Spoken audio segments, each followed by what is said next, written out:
Hey guys, my name is JessiMew, and welcome back to another episode of an honestly very hard challenge. In the last episode, the deadly hills exploded into life around us. Not only do we have 3 bluebirds in our skies now, 3 separate bluebirds looking to steal our babies away, but we also saw our very first bear hyenas. We already took care of the first one over here with Sheba and Stone, and now we have a killer bear hyena in our midst too. This killer bear hyena spawned almost as if he was chasing after this brand new baby that we discovered as well. Aquarius has quite the big nightmare nipping at his heels. Now this peaceful bear over here, we did pay him too. Comet actually gave him a little bit of nesting material, so the hope is that maybe he's going to be able to find a way to intimidate the killer bear hyena away. Otherwise, I'm afraid that we might see a bit of a tragedy on this side of the island. But Comet is certainly not going to abandon this baby. This is kind of his job, being the god of sacrifice and all. I guess that's probably why Aquarius decided to warm up to Comet. He was far too afraid to interact with Nicole. Those blood-red eyes that she has. He probably thought that she was just another nightmare too. And it's probably for the best that he didn't fall into her paws. His claw and his nimble fingers, he would have made an excellent soldier for her cause. But I'm sure that his life would have ended early that way. We already know how ruthless Nicole can be. I just hope that Comet is going to be able to keep him safe. Just in case, let's go ahead and change his gem color over, because I did want to change it to blue, just in case things go south here. I put another custom color into our list, so now he should have his own special family color. So if he survives tonight, he's going to start a brand new branch of our Deadly Hills Island, I guess. So let's go ahead and skip the day. Let's cross our fingers. Comet, I suppose this could always be the end of you too. Is the killer... Oh no. Oh, the killer bear hyena wasn't afraid at all. Oh, Comet, you must feel like you have completely failed in your mission right now. Comet, our god of sacrifice, who is so often seen as a symbol of protection to our tribe mates. He has completely failed this time. That little baby didn't stand a chance. Yeah, look at this. This killer bear hyena is literally sitting right next to our peaceful bear. Alright, so I'm going to go ahead and assume that the peaceful bears mean absolutely nothing to a killer bear hyena. Oh my gosh, though, Comet. We don't even have a skeleton over here for this baby. Like, where did the skeleton actually go? It's almost as if Aquarius disappeared entirely. Maybe he was a dream baby after all. Either way though, Comet, we have to get you out of here. I know you probably want to get your revenge. I guess this is probably a good chance for us to figure out our strategy too. The killer bear hyena has a 3 in defense, so our creatures have to have at least a 4 in strength to attack them. That means you could do 1 day's worth of damage. But I don't know, I think Celestite would actually try to pull you back. I mean, she's about to have her baby too. Ironically, the same day that Aquarius has passed away, she needs to find a place to build her nest. So she would probably try to reason with you. If you die here, then our family will never see the light of day. You can't do it all, Comet. You need creatures to help you too. Maybe their baby will be strong enough to help you in your cause, so we'll never see another creature fall victim to the killer bear hyenas again. So let's have him try to lead Celestite to safety. I guess we're going to want to go back to these healing fruits. Though I'm not really sure if that's going to be far enough away. We just need to get you deep into the grasses. Should we risk letting her have her baby without following that age-old tradition though? If she goes over here to eat this healing fruit, she's not going to have enough time to build her nest. Yeah, Comet, let's have you go out this way. We'll see if maybe you two can find a better nest out here. Even further away than the one that you're sitting on right now. Oh my gosh, and all of these are roots too. This seems like a pretty good area to bring Stone, actually. And I'm sure he's going to be doing quite a bit of exploring as he grows. Well, let's have you jump even further back, Comet. Come on back here and sniff around for us. Yeah, it doesn't really seem like there's too much out this way. No more healing fruits, so I guess we'll have Celestite build her nest here. I mean, the killer bear hyena's pretty far away now. We definitely can't sense him anymore in the darkness. So I guess this tile will be okay. One extra tile away, even though that means we're building our nest right next to a permanent one. Go ahead and craft your very first nest, Celestite. Weave a little bit of extra luck into those strands for us. I wonder what Celestite was feeling in that moment too. I'm sure she could probably sense that death was very, very near. I wonder if she sensed that from the baby from the very beginning. It's interesting because Mooneye was never the type to get involved. She could sense death, but she was never really allowed to interfere. So I feel like Celestite is kind of betraying her now. She's using her powers to shield Comet, and you know in the future she's going to do the same for her babies too. I wonder if these two are even going to work together. Like if she can sense death coming, maybe she would let Comet know so he could swoop in and save them before anything bad happens. And if that's the case, Nicole, then you better watch your back. Well, I guess you're going to want to bring your soldiers over to the killer bear hyena. In fact, it would probably be for the best if you lure him out into the open. Now, right now, Sheba and Stone don't realize that this is a killer bear hyena. I don't think she would mention that part. After all, if they knew what sort of terrible beast was waiting in the grass, they might not want to fight at all. Sheba might try to shield her son even, because he only has 2 gems to his name. Ooh, I wonder if that's going to cause a little bit of a rift between these two. Almost like history repeating itself yet again. I'm sure Nicole would use that as a way to convince Stone that she's trying to hold him back. Just like she figured Baron was trying to hold her back before. Well, Sheba, for now, let's have you come on up here so you can grab a couple of these acorns. And then Stone will try his best to catch up to you too. We'll have him go ahead and dig up one of these roots and then scoot on over to the other side of the healing fruits. I guess we'll probably want to have Nicole scoot a bit closer. She has the big ears, so she'll be able to hear the killer bear hyena coming. Yeah, let's go into our hearing vision, and let's have you scoot right down here. If you could get just close enough to actually sense the bear hyena. There we go, perfect. You're hidden away in the grasses. You're about 4 tiles away. So as long as he doesn't notice you, I think you should be okay. Well, this is very, very nerve-wracking now.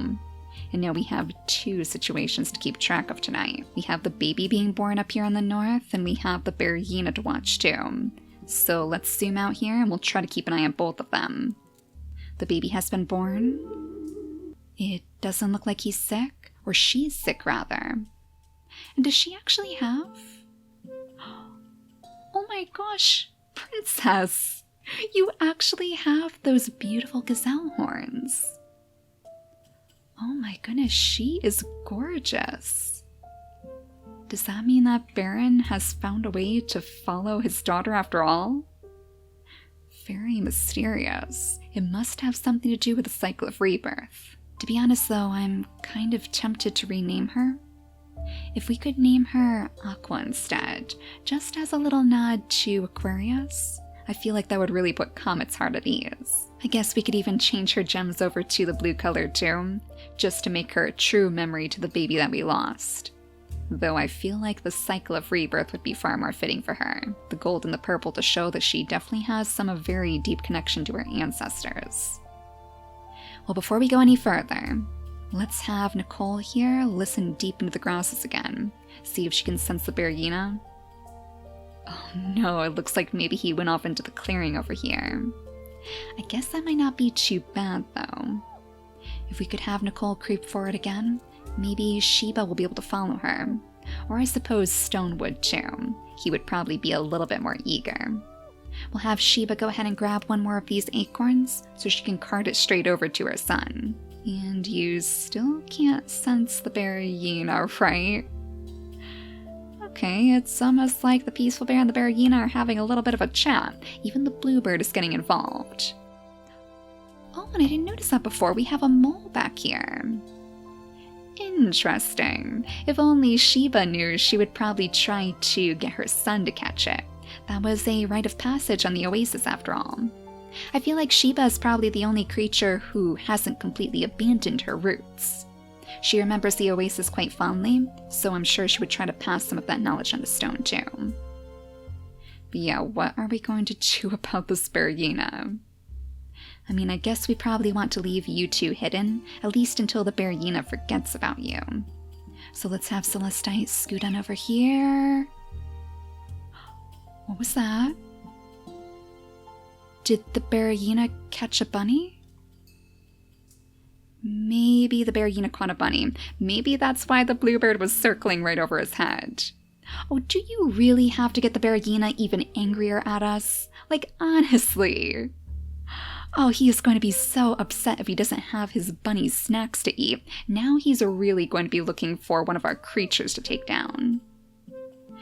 Well, Nicole, I don't want to set you up too close, but I still want to give you a chance to lure the Berryina out from hiding. I guess our best chance would probably be to create some sort of pathway.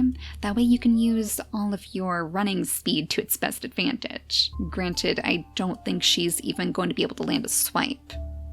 That's going to be a little bit of an issue. I was hoping maybe she could poison the killer Berryina, but since she doesn't have a strong enough attack, she might not be able to do that after all. I think it's actually just going to be up to you, Sheba. Maybe we should have her come around this way again?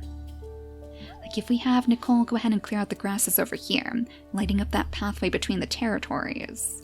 Maybe we could have Sheba lead everybody around the train, that way they could pop up in the back. I guess it all really depends where the Berryina decides to go from here.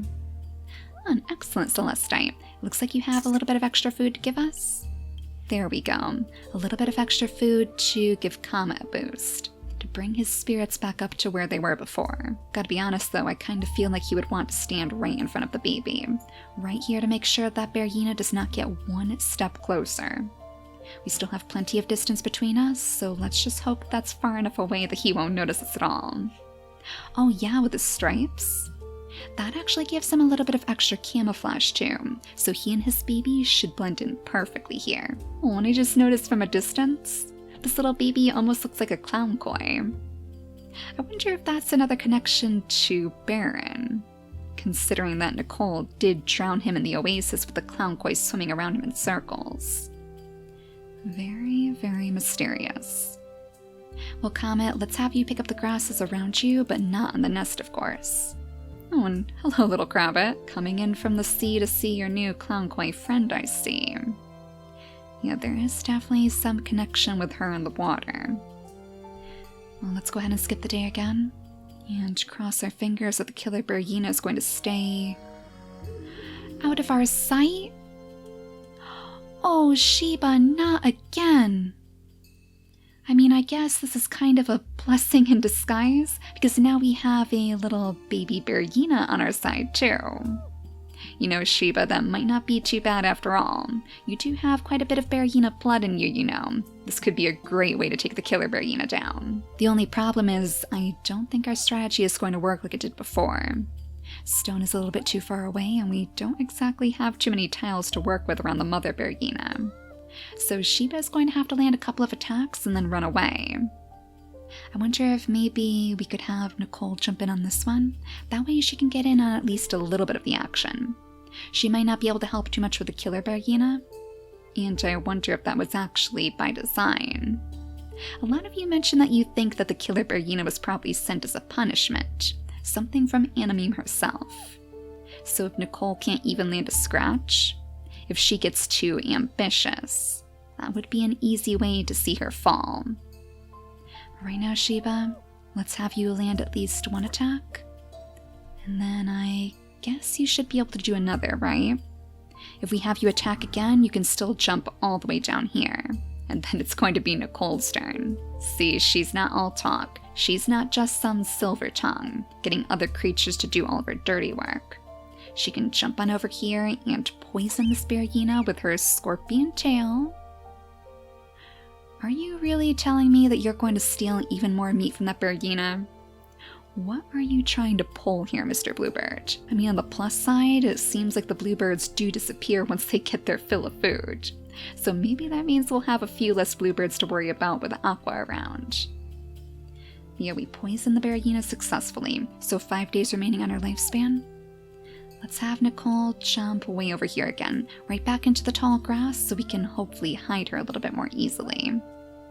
And as for you, Stone, We don't really have any roots next to you, so what are we going to have you do? I guess this would be a good chance for that feud to spark between Sheba and Nicole.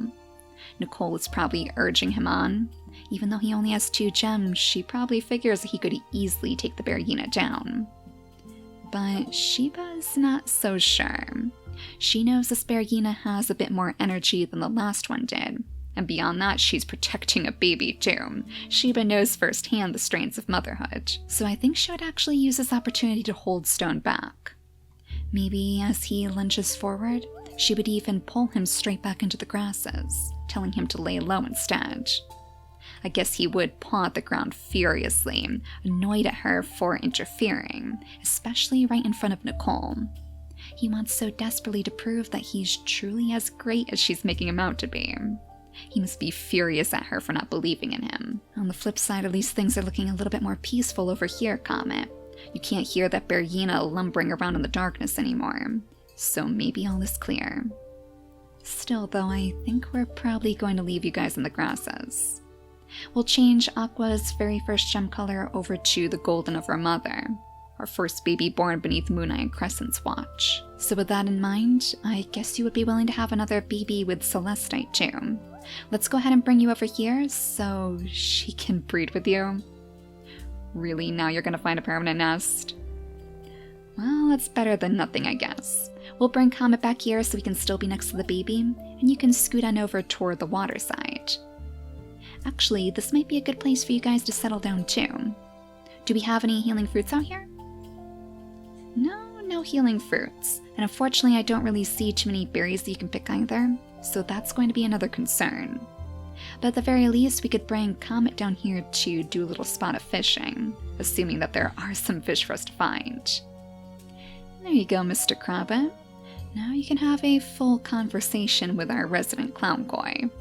Wonder if she actually knows the language of Krabbits. I could see them communicating in kind of like a sign language sort of way, like little clicks and taps of his claws. I guess it would kind of be more like Morse code. Aqua could do the same with her Bergina claws, I guess. They're not quite like pincers, but she can still tap away on the rocks and the stones. Maybe she's the one that we need to set up on top of one of these stumps. If we could find another one, I guess it would be a good way to entice some more creatures to our side. Actually, Nicole, with this killer Bergina about, now would be the perfect time for you to summon a few more soldiers. Especially since you're not really sure if Sheba can be trusted anymore. Maybe we'll have to see if we can sneak you on over to that other stump that we saw. So let's have Aqua toddle out of the nest. We'll have Comet go ahead and pack away this nest too. That way we can use it again in the future. We might even need to offer up a little bit more of that nested material to the Peaceful Bear again, assuming that we do cross paths with him in the future. So let's go ahead and skip the day again, and keep a very, very close eye on this group, of course. I know that Bergina is going to be coming back for blood. We have 2 days remaining on his lifespan, though. Honestly, Nicole, you could actually take down this Bergina yourself. 2 attacks and the Bergina is done. Now we have our own little baby Bergina to take care of too. Excellent. Let's just make sure very, very quickly though. No sign of the killer Bergina. This bluebird is a little bit too far away to give away his location, I'm afraid. I'm sure he's probably caught another bunny out here. Well, I guess that means you should be safe to pick up this meat for now. And of course, we'll have Sheba go ahead and offer up some food. Not the Bergina meat, don't worry. I think it would probably be the roots that Stone found. Now that the danger has passed, maybe he could even find some more for the little baby. I guess maybe Sheba would send him off to find some. Especially since she has a few choice words for Nicole right now. She probably wants to talk to her alone.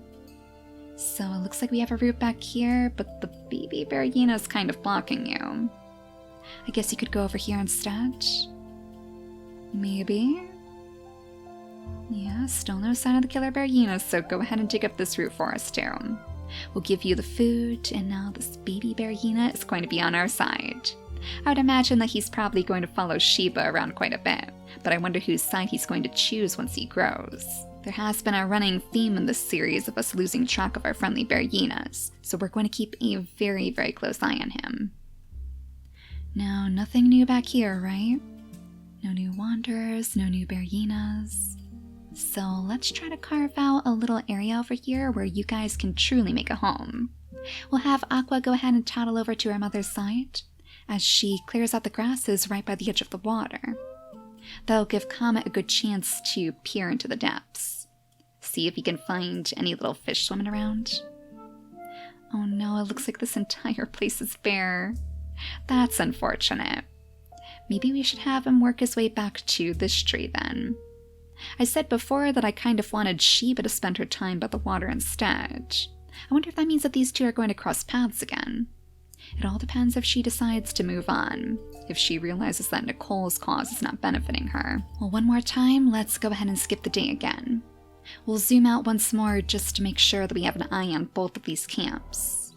Because who knows what's going to rear its ugly head next. Thankfully, this is just the peaceful bear. It looks like he probably ran out of nesting material. So this is actually a pretty good moment for him to cross paths with Stone. He does need somebody to distract him anyways, so let's go ahead and have him offer up his nesting material to the peaceful bear. You two can play around in the weeds for a little while, and maybe you can get some information out of him. Trying to figure out where that Bergina's hiding. He must be out here in the clearing somewhere, and the fact that we have so many bunnies hopping around is kind of worrying me too. That's probably more what he's after right now. So this is finally going to give Sheba the chance to talk with Nicole. How dare you try to set my son against me? You know as well as I do that he's too young to become one of your soldiers. If I hadn't stopped him, then he easily could have died. Nicole's not going to be too flustered though. I think she would just calmly scoot on back to her poison berry bush, grab a few more of her very favorite snacks, and glance down scornfully at this oasis princess, who she knows is trying to hold her son back. He didn't die, did he? Maybe you should have a little bit more faith in your son. Stone is a lot stronger than you think, and I'm here to make sure that he reaches his true potential. So flustered as ever, I'm sure that Sheba would probably storm off in quite a rage. Unfortunately, yet again, this Bergina is kind of blocking her, but we'll have her scoot around this way instead. And maybe then she can worm her way over to the acorns on this side. Just grab a little bit of extra food for her family. That is leaving Stone the closest creature to the killer Bergina right now. But since we can't sense him, I think we should still be okay. Fingers crossed anyways. We'll keep a very close eye on him too. Now, can we have little Aqua get a little bit closer to the water? We'll bring her over here. Celestite still has 4 days remaining. Why don't we see if she can actually find one of those healing fruits? I think she's still a little bit worried about that. We'll bring her over here. Oh no, scaring away the mole. Oh, I forgot all about that. Well, Comet, that might be a good thing for you to share with Aqua too, especially since she seems to be so connected to the oasis. So let's have Celestite come on over here so she can clear out the grass around the mole. That way we won't make that mistake again. Still no sign of any more healing fruits. It truly seems like Nicole has pretty much full control over every last one of them. That is very, very worrying. 3 healing fruits beneath this stream, and of course the healing fruit that they abandoned over by the stump. If she finds that one too, then she might actually hold all the power. Well, for now, Comet, let's just go ahead and clear out the grasses right by the water's edge again. That way you'll be able to get back to the water fast, in case you do see any fish. And I guess we'll go ahead and skip the turn one more time too, just to make sure that Bergina is not too close to the baby. Just in time for a little extra rainfall. So that means you'll have plenty of poison berries to pick, Nicole. That means you'll have plenty of poison berries to potentially lure somebody new to the tribe. Yeah, I think in the next episode, we'll see if we can have her sneak back to that stump. In fact, if you go around our peaceful bear right here, and sniff around too, of course, just to make sure, I believe the stump was right about here somewhere. Yes, right next to our Dodomingo. Let's sit you up high on top of your throne. That way you can get ready to sing loud and proud for some more creatures to join you. You still have a killer Bergina to defeat, and if Sheba's not going to help you, then you need some new blood. But for now, thank you all so much for watching, and I'll see you all next time. Bye guys!